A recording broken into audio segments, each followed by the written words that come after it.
Bonjour à tous. Donc, comme d'habitude maintenant, une petite revue de l'actualité et des points les plus importants. On va parler aujourd'hui de la France, on va parler de la Turquie, on va parler de la Chine et on va parler du Venezuela. Alors, parlons d'abord de la France. Beaucoup d'internautes ne comprennent pas quel est l'intérêt d'Emmanuel Macron en particulier et des volontaires d'une façon plus générale à adopter une attitude, disons, qui reste extrêmement anti-russe, alors même que on sait que les Russes sont en train ils ont complété la prise de Pokrovsk. Demain, ils prendront Slaviansk et Kramatorsk. Donc la guerre est perdue, clairement pour l'Occident. La seule raison pour laquelle les Américains n'ont pas encore signé la paix avec les Russes, c'est parce qu'ils savent très bien que les Russes prendront tous les territoires dont ils ont besoin et Trump cherche à ménager les ultras de son propre camp qu'il accuse d'être trop mou alors qu'il ne peut rien faire. Donc, plutôt que de dire voilà c'est comme ça, je signe, il préfère que ça soit les éléments et les circonstances qui lui donnent raison. Donc, il attend que le fruit tombe, tout simplement, et de toute façon, il redonnera plus d'argent il donnera plus d'argent à Zelensky. Donc, c'est les Européens qui auront maintenant la tâche d'essayer de compléter les fonds avec Zelensky. Ils n'ont pas d'argent non plus. Leur seule façon de faire, c'est d'essayer d'arracher et de voler les 300 milliards qu'ils ont dans les banques belges et qui appartiennent aux Russes. Mais à mon avis, ils vont pas le faire parce que s'ils le font en toute illégalité, et ben tous les autres pays qui ont les avoirs en Europe vont les prendre et à ce moment-là, l'euro se casse la figure et l'Europe se casse la figure aussi. Donc, il y a eu déjà des velléités de la Banque centrale européenne pour dire non, et je pense que ça va se terminer comme ça. Je crois que c'est en décembre que ça doit finalement se décider. Je ne sais pas si c'est pas demain d'ailleurs, le 5 décembre. Enfin, pour moi, ce serait vraiment une très grande surprise que la BCE accepte de prendre donc ces sommes qui appartiennent aux Russes pour les donner à la communauté européenne, pour les donner à Zelensky. Donc, si les choses se passent comme je pense, Zelensky n'aura plus d'argent, il n'aura plus d'armes. Donc, dans ces conditions, pourquoi s'obstiner, et en particulier la France, à vouloir construire une position de cette nature contraire à ses propres intérêts? Alors, il y a plusieurs raisons qui ont leur logique, bien entendu. La première raison, c'est une logique interne, c'est-à-dire c'est une façon pour les Européens, les pouvoirs européens en général et pour la France en particulier, de tenir les opinions à partir d'une stratégie de la peur. Et là, je pense qu'il y a un élément qui a joué énormément, c'est la période du Covid, où je me souviens qu'en France, tous les soirs, on nous parlait, on nous faisait une statistique du nombre de morts, tous les soirs, tous les soirs, tous les soirs, et les Français étaient tellement terrorisés qu'on en a fait ce qu'on a voulu, c'est-à-dire ils leur ont interdit de sortir plus loin d'1 kilomètre de chez eux, ils leur ont dit même que quand ils prenaient un café assis, ils pouvaient parce que il n'y avait pas de Covid, tandis que quand ils étaient debout, il y avait le Covid. Enfin, il y a eu tellement d'abus et ça a été fait, et les Français se sont tellement bien pliés à cette stratégie de la peur que les pouvoirs se sont dit bon ben, on est capable de dominer les populations entières, et le jour où il faudra le refaire, on le refera. Donc je pense que ce qu'ils sont en train de faire aujourd'hui, et la stratégie de Macron, c'est clair. À partir du petit livret qui est en train de distribuer, que moi personnellement j'ai pas reçu, mais dont certains ont déjà parlé, où il explique que si vous avez une attaque nucléaire, fermez vos portes et vos fenêtres, enfin, des genres de choses comme ça. Oui, il faut un service militaire, comme si on allait envoyer des jeunes pas formés au front en Ukraine. On va envoyer des gars à Odessa, etc. C'est de la folie, mais c'est de la politique de la peur. Donc, dans ce sens, ça se comprend extrêmement bien. Alors, ça, c'est la première raison. La deuxième raison, je pense, c'est que, et elle est aussi très logique, en fait, les volontaires, et Macron en particulier, détestent Trump tout autant et peut-être même plus qu'ils ne détestent Poutine. Donc, ils se disent, si on entraîne Trump dans la guerre, ou si du moins on l'empêche de faire la paix, on va lui poser des problèmes et peut-être que finalement son opinion va se retourner contre lui, puisqu'il avait promis de faire la paix en 24 heures, et finalement, ça sera peut-être les démocrates qui sont nos amis et qui pourront revenir. Donc ça, c'est une, j'irais, de raison de politique extérieure qui me paraît assez importante. Et la troisième raison, je voudrais dire une chose. J'ai fait sur d'autres chaînes une intervention sur la décolonisation de la France. J'ai fait une émission sur une chaîne qui s'appelle Omerta. Et dans la décolonisation de la France, j'ai cité un texte du général de Gaulle de 1963 où il dit ceci: nous avons achevé la décolonisation de nos colonies et maintenant nous allons devoir faire notre propre décolonisation. Nous allons devoir nous décoloniser nous-mêmes des États-Unis. Et il cite tous les cas où, dès cette époque, la France est profondément colonisée par les États-Unis. Et après, il dit le problème des colonisés, c'est qu'en général, ils n'ont pas envie d'être décolonisés parce qu'ils profitent dans une certaine mesure des avantages de la colonisation. Il dit ça exactement. Et il dit ça sera notre principal problème, c'est que les Français n'auront pas envie d'être décolonisés par rapport aux États-Unis. Et je pense que c'est peut-être la raison principale qui fait que les pouvoirs actuels comme la France, etc., pensent que quelque part, les Français n'ont pas envie d'être libres.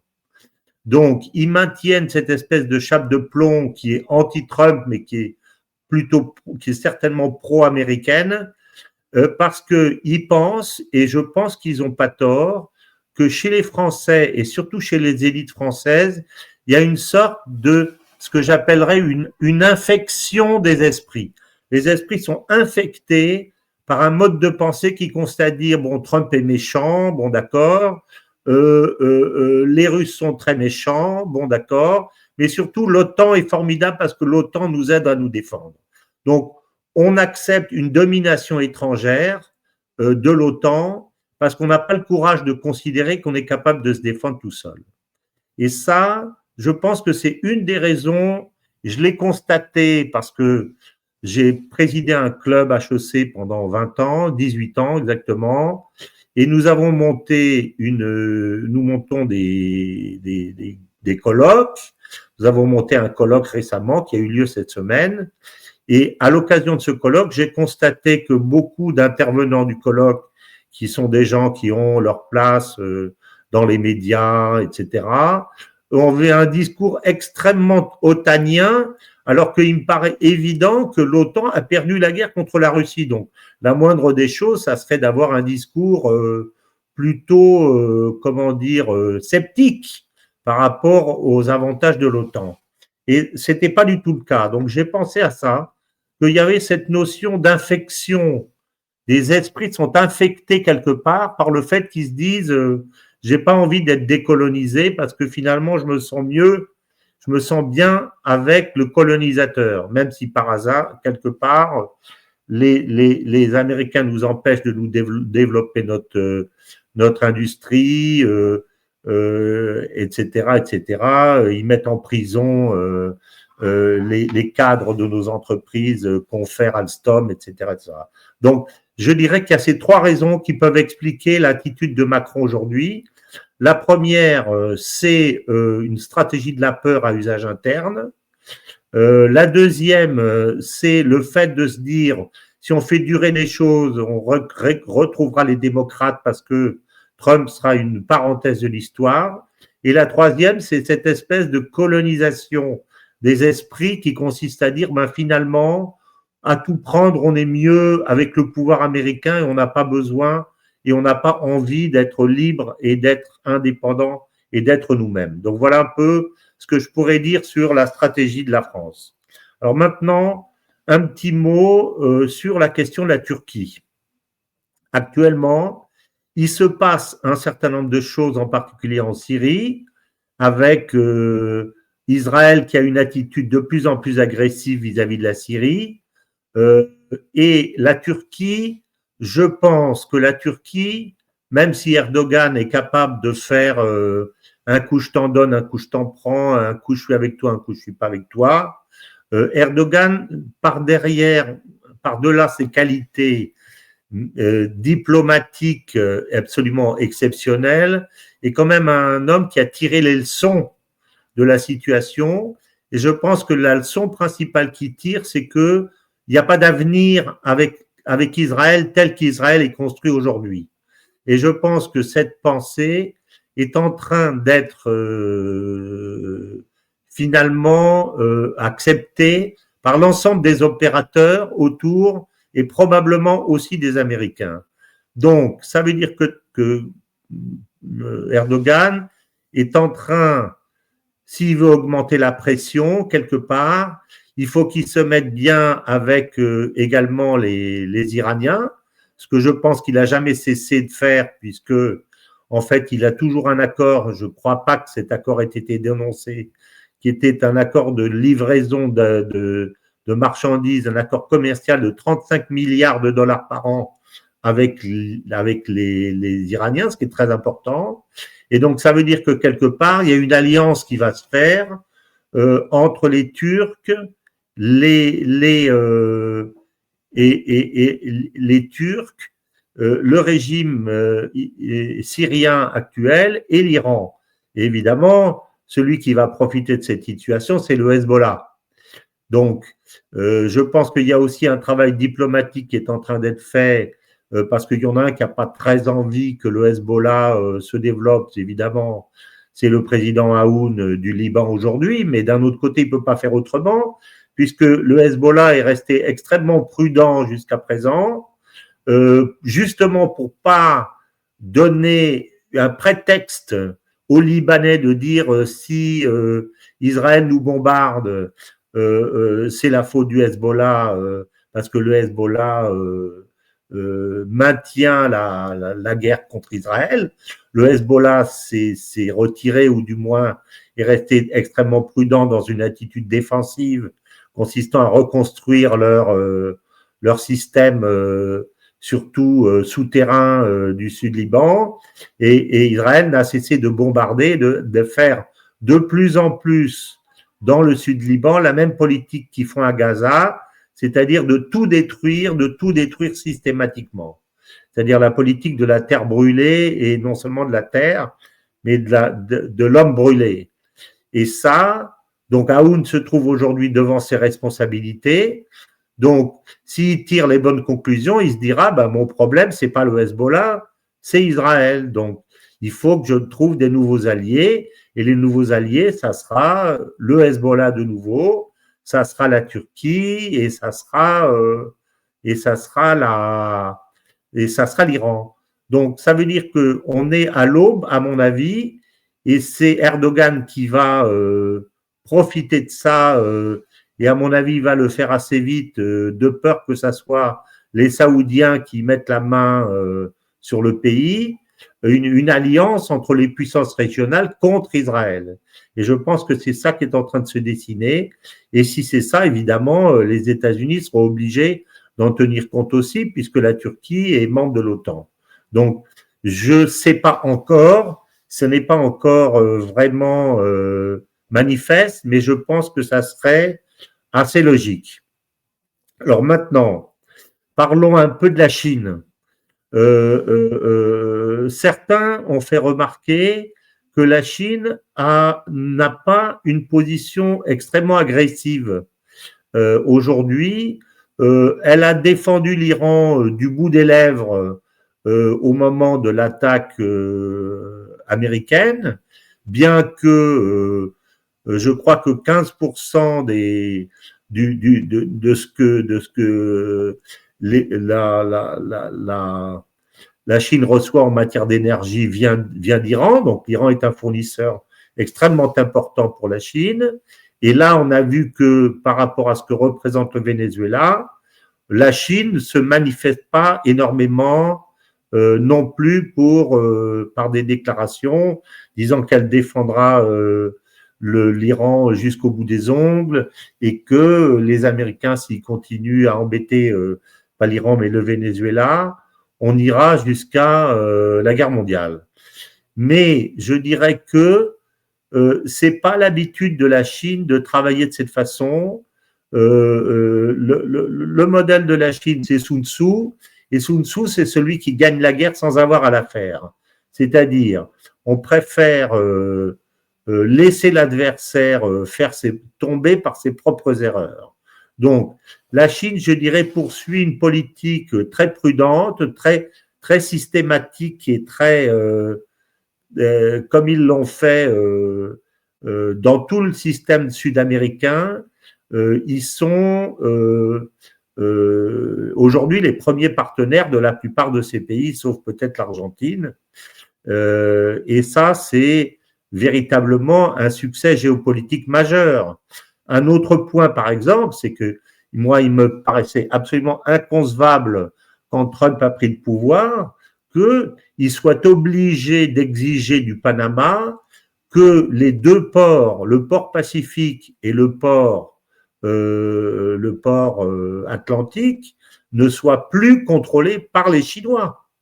Donc, que les États-Unis aient laissé faire ou qu'ils ne se soient pas aperçus, ce qui est totalement inconcevable, mais qu'ils aient laissé faire à tel point que la Chine a pris le contrôle du canal de Panama, et je pense que ça n'a pas fondamentalement changé, puisque on se souvient que Marco Rubio a été envoyé 10 jours après avoir été nommé, c'est-à-dire vers le 30 janvier, il fait une interview magistrale avec la journaliste Megyn Kelly et il annonce qu'il part au Panama. Donc, il a été discuté avec les Panaméens, le gouvernement, pour récupérer le contrôle. Et à mon avis, il n'a pas réussi. Donc, on voit que la stratégie chinoise consiste à faire les choses petit à petit, progressivement, mais ils savent aussi prendre leurs responsabilités, confère le rapprochement avec l'accord, je crois que ça s'appelle l'accord de Shanghai, si je ne m'abuse, entre le rapprochement entre l'Iran et l'Arabie Saoudite, par exemple, qui a été quand même une énorme annonce. Et un autre, ça a été le fait que dès le bombardement du Qatar par Israël, je crois que le lendemain, une délégation chinoise a été voir l'émir du Qatar pour leur demander s'ils étaient d'accord pour faire une base chinoise à côté de la base américaine, ce qui serait évidemment pour les Américains une perte de leur image absolument considérable. Donc, je dirais que c'est pas parce que les Chinois ont une politique qui paraît modeste que pour autant elle n'est pas importante. Je crois que c'est justement comme ça qu'il fonctionne. Et c'est du jeu de Go, c'est-à-dire on place des pions, etc. Et à un moment donné, on s'aperçoit que c'est eux qui dominent, mais à aucun moment ils n'ont été obligés de faire un clash. Et d'ailleurs, quand ils ont besoin de déclarations péremptoires, c'est les Russes qui le font. Donc, il y a un espèce de double jeu qui est joué entre les Russes et les Chinois. Les Chinois ont beaucoup plus d'argent. Ils construisent petit à petit des positions gagnantes. Et quand il y a besoin de se mettre en avant pour avoir une dans le cadre d'un conflit, c'est plutôt les Russes qui prennent la parole plutôt que les Chinois. Voilà, je dirais que ça. D'autant que, comme on le sait, les Américains ont des intérêts extrêmement forts en Chine, que ce soit Tesla d'ailleurs, ou bien tous les GAFAM, etc. Donc les Chinois n'ont pas envie non plus de se fâcher. Ce qu'ils veulent, c'est que les Américains, petit à petit, ce soit les Chinois qui prennent le leadership mondial, mais sans pour autant qu'il y ait des déclarations de guerre ou des mots extrêmement forts qui soient échangés. Donc ça, c'est la deuxième, troisième point sur la Chine. Et ce que je dirais du Venezuela, c'est tout à fait dans la ligne de ce que je viens de dire, c'est-à-dire qu'aujourd'hui, le Venezuela représente de la part des Russes et des Chinois l'équivalent de ce qu'avait fait à l'époque le pouvoir soviétique avec les missiles de Cuba. Sauf que à cette époque, c'était un arrangement qui avait été fait parce que les Russes avaient mis essentiellement des missiles à Cuba, parce que les Américains avaient des missiles en Turquie, et ce que voulaient les Russes, c'était que les Américains enlèvent les missiles de Turquie, ce qu'ils ont fait. Après la crise des missiles, ils les ont enlevés. Mais aujourd'hui, si à l'occasion de cette guerre ou de cette tension, les Russes et les Chinois arment le Venezuela jusqu'aux dents, les Chinois et les Russes ne voudront jamais négocier le fait d'enlever leur soutien au Venezuela. D'abord parce qu'ils n'ont pas envie que le Venezuela tombe entre les mains des Américains, et aussi et surtout parce que d'un autre côté, les missiles en Europe sont pointés vers la Russie depuis très longtemps. Donc aujourd'hui, je dirais que, à mon avis, même si Trump fait de la gonflette comme ça pour, comment dire, se donner une image, à mon avis, vis-à-vis de ses lobbies internes, puisqu'il ne peut pas leur donner de victoire ni en Ukraine, ni à mon avis à Gaza non plus, puisque ce qui est en train de se passer à Gaza, comme je le pensais, c'est une résurgence politique, militaire, administrative du Hamas et de ses alliés, telle que la bande de Gaza est en train d'être solidifiée, contrairement à ce que pensaient les Israéliens. Donc aujourd'hui, ils vont se retrouver avec un ennemi de nouveau le jour où ils se remettent à bombarder et à attaquer beaucoup plus fort qu'ils ne l'étaient précédemment. Donc, Trump ne peut pas donner de victoire à ses alliés de l'intérieur et à ses ultras. Donc, il a inventé, je dirais, un conflit vénézuélien qui est en fait un faux conflit,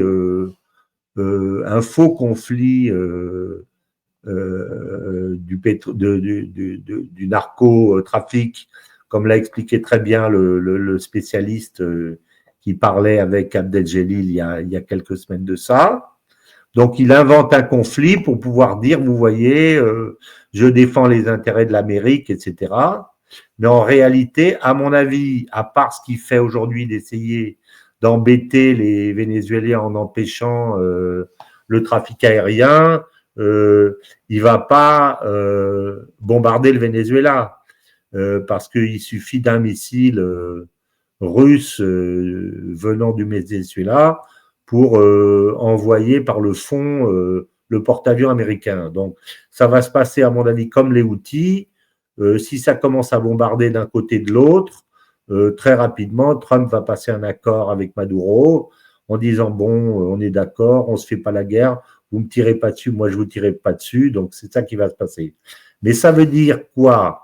Que sur le plan stratégique, à l'instar de ce que les Chinois ont fait dans toute l'Amérique du Sud, ils ont aujourd'hui un porte-avions qui s'appelle le Venezuela, extrêmement important sur le plan géopolitique, parce que c'est grand comme 2 fois la France, avec un gouvernement qui tient, qu'ils ont déjà voulu renverser, mais ils n'ont pas réussi, qui est protégé par les Chinois, protégé par les Russes, qui va être armé de plus en plus, juste en face de chez eux, et une situation qu'ils n'ont jamais jusqu'à présent eu, et qui peut ensuite dégénérer si d'autres pays de l'Amérique latine s'équipent d'armement chinois, exactement comme l'Europe l'a fait avec l'armement américain face aux Russes.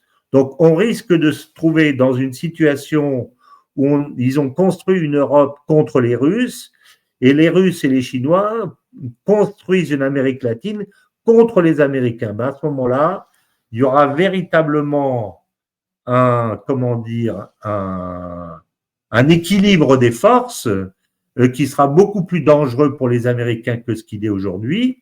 Et ça voudra dire quoi? Ça voudra dire tout simplement que l'avantage américain qui avait été manifeste à l'époque des néoconservateurs n'existe plus. Donc la puissance américaine, malgré leur budget militaire de 1000 milliards de dollars, en fait, n'existe plus. Voilà, c'est ça que je pense qui est en train de se construire à travers, non seulement à travers le Venezuela, mais à travers la Turquie, à travers la Chine et même à travers ce qui se passe en France. Voilà, chers amis, je vous dis à bientôt.